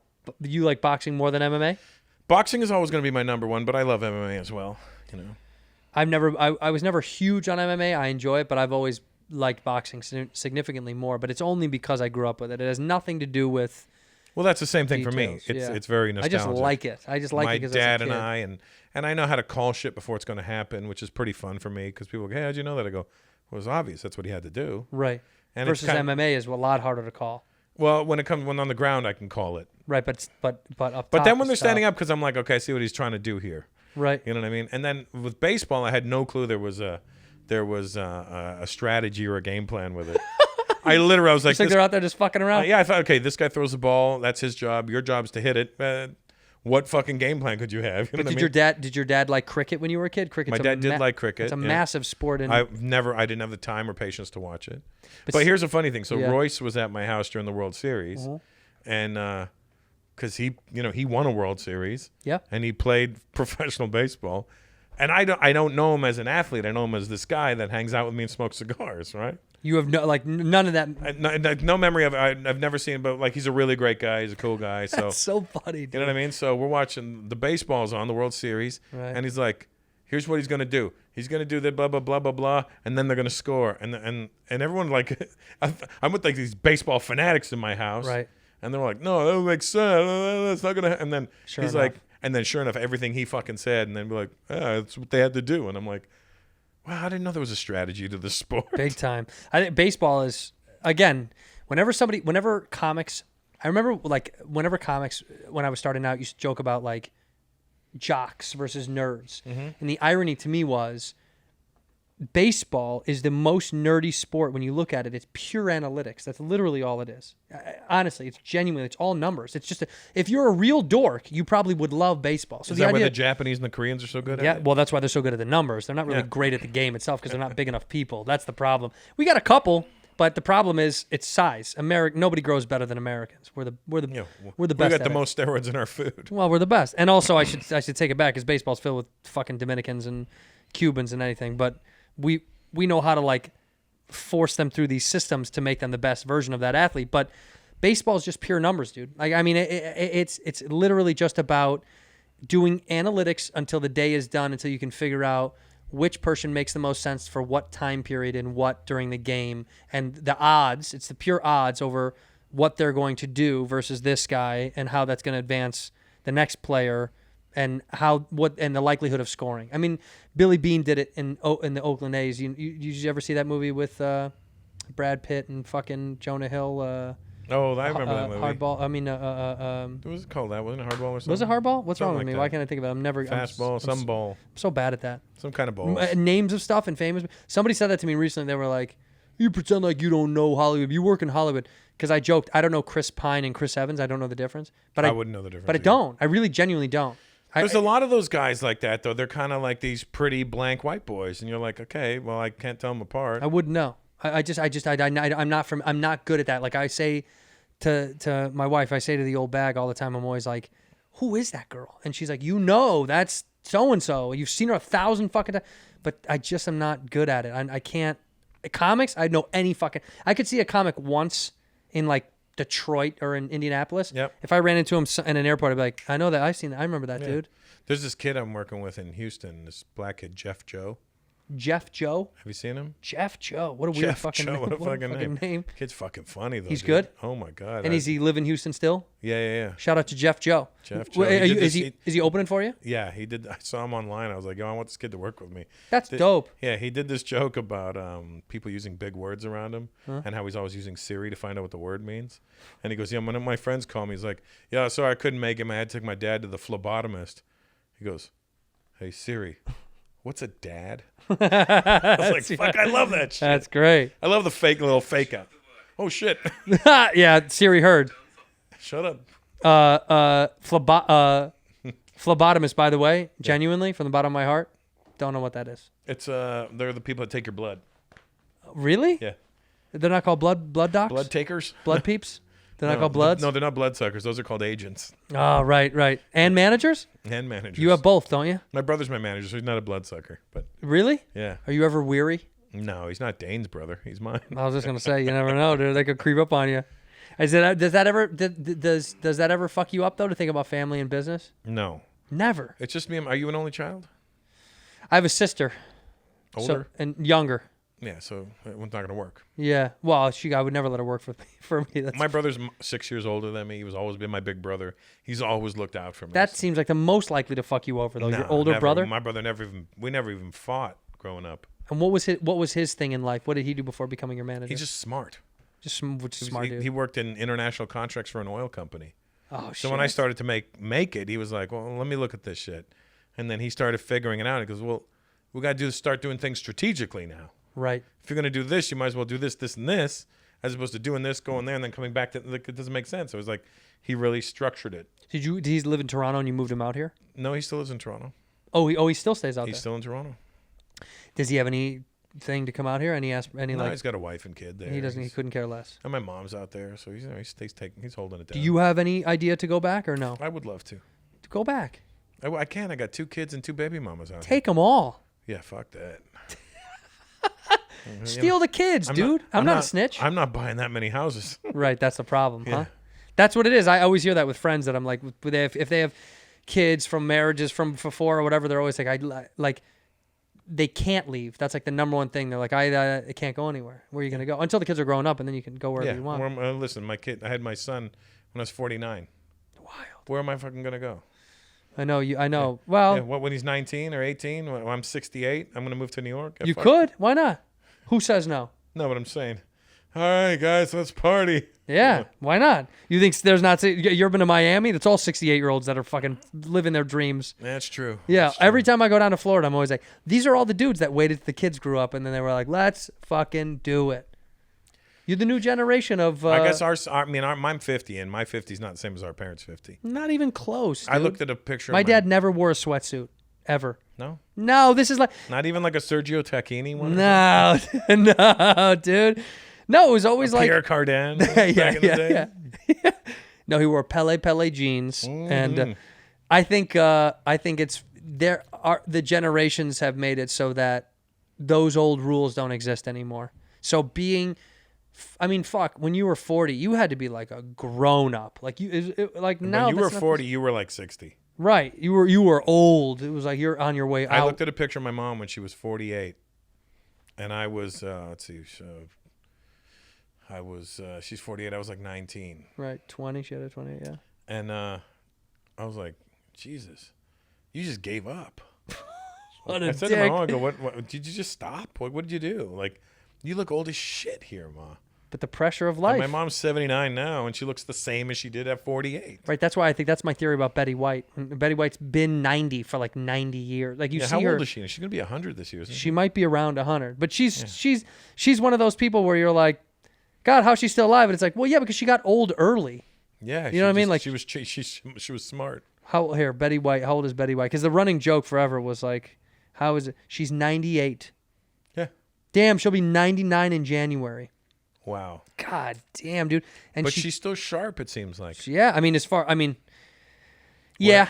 There's moments too where like I watched that documentary about her they put up on Hulu or whatever, and she You was watch Hulu, huh? Yeah, I have Hulu Live, dude. I don't fuck with cable anymore. I know what Hulu Live is. TV. It's TV. I didn't want to do DirecTV anymore. Right. And I was like, I'm done with that bullshit. I'm done with like them being. I had like 1,000 channels. I was like, I don't watch any of this shit. Yeah, I really don't. I just watch the local news. Right. I watch 6 channels. Yeah. So then a friend of mine. The problem is to get those 6 channels, you got to subscribe to a fucking 150. No, with Hulu you don't. That's why it sounds like a Hulu ad. No, my buddy literally was like, he's like, have you ever tried YouTube TV or Hulu Live? And I was like, nah, I don't want to do that shit. And he's like, try it once, or he said, use my sign in. So I used my sign in on my TV. It's got a Hulu button. So I sign in, and I was watching live TV, and I was like, oh shit, this is like anything I need is on here. It's all the sports channels. It's like the Big Ten network, the Pac-12 network, like all of the college sports stuff. If I ever did want to watch it, You get like is on there. Family Feud. Bro, you know I watch Family Feud. KCal is on there, dude. I love Family Feud. I don't particularly enjoy Steve Harvey, but I love Family Feud. This is odd because it's me and my wife's favorite show and one of our favorite shows to watch. We love Steve. I think it's gonna be a good one today. We got the black family versus the white family. Yeah. He always roots so much harder for the black family. That's he sure my favorite. does. He does pander a little bit. I love it. I love it. When the white family wins, he's always like, "I'm so sorry." He like goes and apologizes to the black family. You guys are a really nice family. Good, Yeah. And when the white family loses, he's always like, "Bye, bitch," and he goes right and celebrates with the black family. But you know what it is? I find that he tries too hard to sound more country. He's from Cleveland. You're not that country. Right, he lives in Atlanta now, right? I know, but it's like, your husband. Your husband. And I'm like, you're from Cleveland, Steve. Hey, man, he's soaked up that Atlanta vibe. You go down there for like a week and you start sounding like that. I sure as fuck don't. No, you don't. But you can't. It's illegal. No, I do New York. I'll go New York. When I go to New York, I come back and go, what's up, B? What up, money? Yeah, see? So that's his version of New York is Atlanta for a Cleveland kid. I suppose. Yeah. When you do you ever go back? Do you ever go back to India? And you stare long enough where you start talking with an accent? Because you never had one. I was never even born there. That's what I'm saying. But do you adopt one? When I do come back, I do. It's not so much accent, but like head movements. Like I'll be like. The mannerisms. Why the fuck do you guys do the head thing? What is that? It's simple. Like, ask me a question. There's because it's in the eyes. It's not so much in the head. Ask me a positive question and a negative question. You'll understand the answer. Okay. How do you like do you like the new Audi? It's a great car. Now ask me a negative question. How's everything going with your child's mother? Yeah. You see? Yeah. It's a big difference. Yeah, it's a very big difference. It's like you could be out in public and not have to yell at each other. Right, I get it. It's a little bit smoother. Yeah. It is interesting though, because y'all pick it up. Like I go. My stepdad is from the South. We go to the South. You'll start hearing yourself say stuff.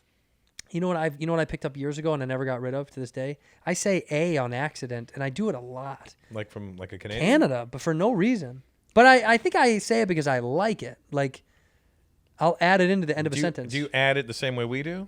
Yeah, exactly. Yeah, it goes exactly where there you are some similarities between Chicago and Canada. Well, everyone from Michigan and northern Wisconsin, they sound like Canadians. So when I grew up with kids, when I meet kids from up there or go up north, they sounded exactly like Canadians. It's almost the same. Especially Minneapolis. And well, like that's even worse. Yeah, anything up that way is even more tonally has the same speech patterns. Yeah. But if they say, it's not that bad, is it? Eh?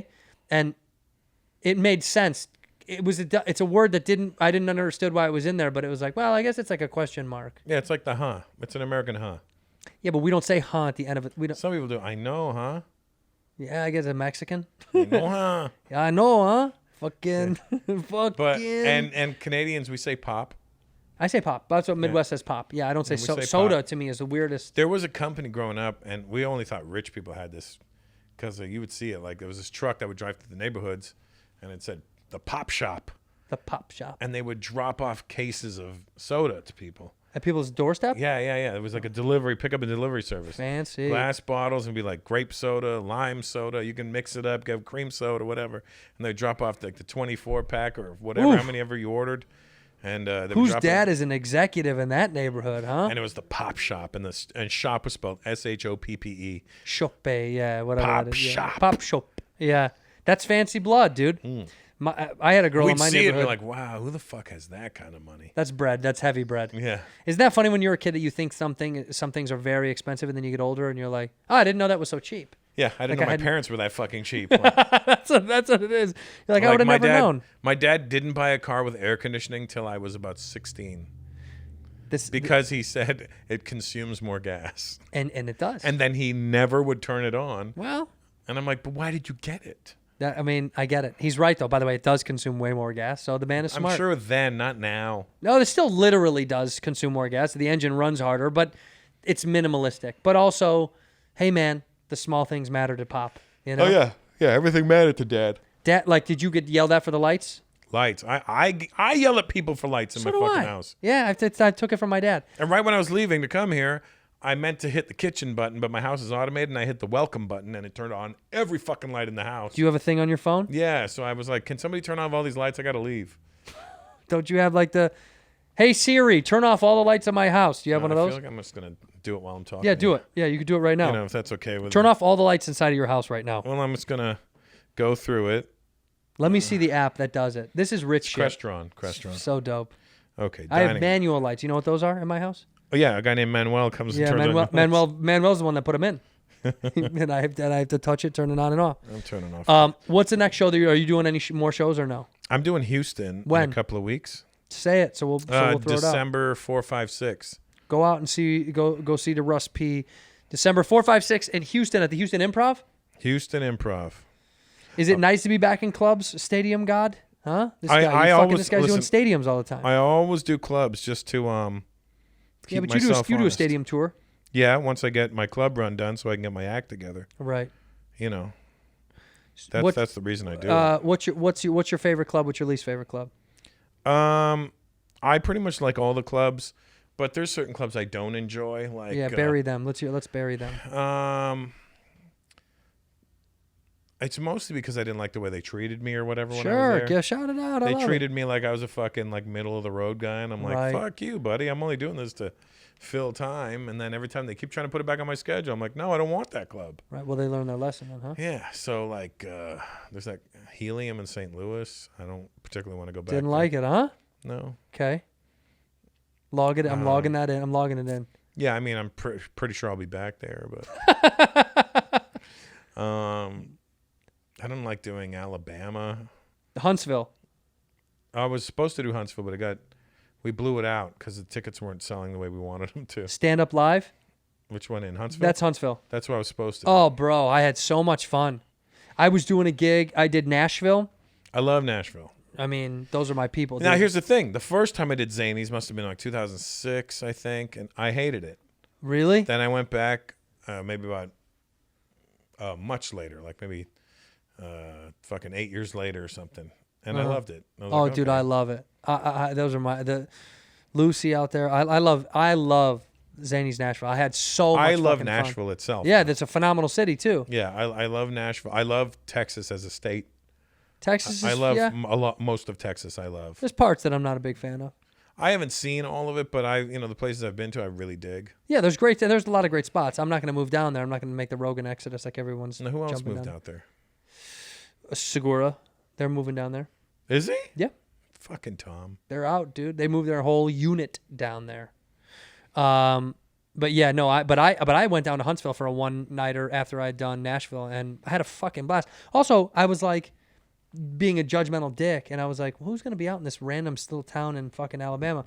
You forget NASA's there, so you're like, that's why I shit. should have sold out better. Bro, you should have. I mean, Yeah, seriously. fucking NASA, you kidding me? It's all Browns. It's all smart brown kids. I think it was just might have been the time that it was booked, like during the pandemic. Well, yeah. I mean, dude, the pandemic has shifted everything. I've canceled so many shows. You can't. People are so scared to go do them, and I respect that, and they don't want to go to shows because they're like, I fucking take care of my mom or whatever. So I've been hesitant. I'm supposed to go do Phoenix one show, Stand Up Live? or one night, I should say, 3 shows. I'm doing one day. 3 shows in one night? I have to. By the 3rd show, do you start questioning if you said this or not yet? No, I don't give. Because I tried. Well, at least when I was in the rhythm before the pandemic, I had this hour and then I had another half hour, and it was great to be able to mix. Like that was my fucking favorite. Well, that's the thing. Right before the pandemic, right before lockdown, I was like, I got an act. I'm just going to polish it now, and now I Right. can't fucking remember it. I tried to now remember some of it, And now it's kind of irrelevant. You're like, eh. I said the exact same thing, dude. When I went back out and was trying new shows, I was Didn't just you like, do Whitney's fuck. Backyard? No, I didn't do that.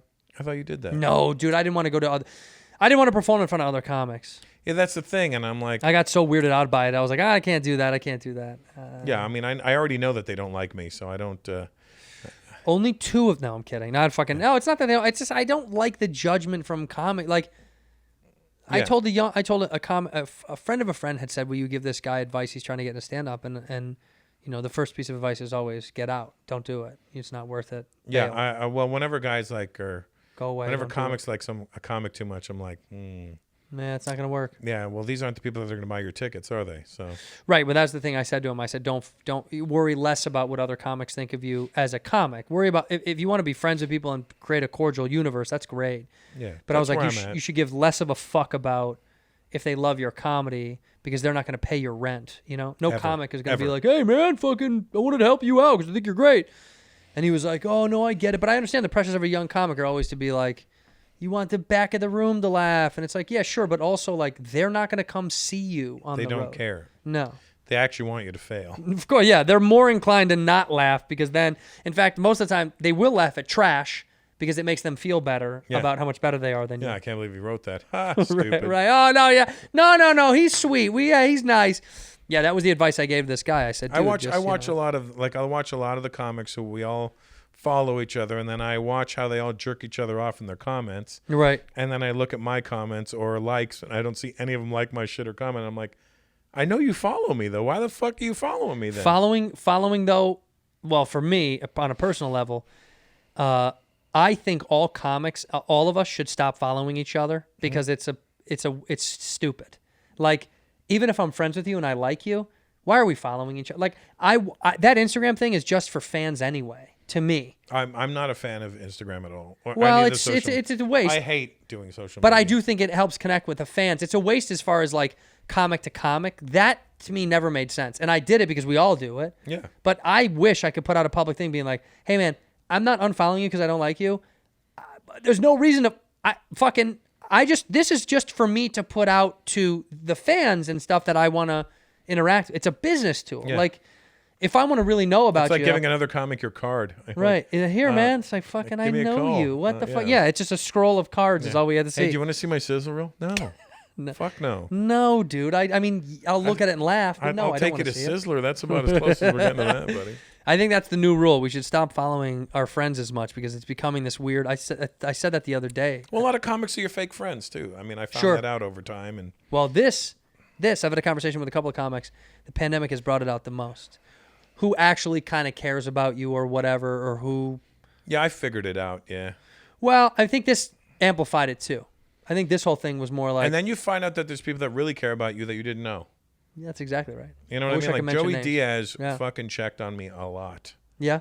I love that guy. Yeah, he's a solid fucking dude. And in all fairness, we've never actually hung out in real life. But I don't think that matters. Because he would call me, tell me something good, baby. Yeah. How's everything doing? How's the family? Cocksucker. You know? Yeah, because he knows Joey started at 0. You know what I mean? Probably negative more than he probably started in the negatives. You know what I mean? Like Joey used to sleep on a friend of mine's couch, and you know, talk about a guy that made it from 0 to wildly successful to building an audience. When people have over the years tried to silence him or stop him, it's really great for him to be like, "Fuck you, dude! I'm a comedian. And I he's make a a living fucking joking." great human being. Yeah, he is. That's why he got the fuck out of L.A. Yeah. Hey, move back to Jersey. Yeah, smart man, dude. At some point, we should all leave. Yeah. Except for you, your kids. You know what I mean? You're fucked. I listen, I think I could move to Texas, not because everybody's going there, but because I know that my daughter's mother's boyfriend lives there, so my daughter's mother would go. Right. But it's my son's mother I would have the problem with. Will you have her killed? No, I don't even want to say that on here. I did. Because I know that she'll fucking hear it and then go, did you hear that in court? He wants to have me killed. Yeah, I'm like, yeah, no, yeah. I do not want to have this bitch killed.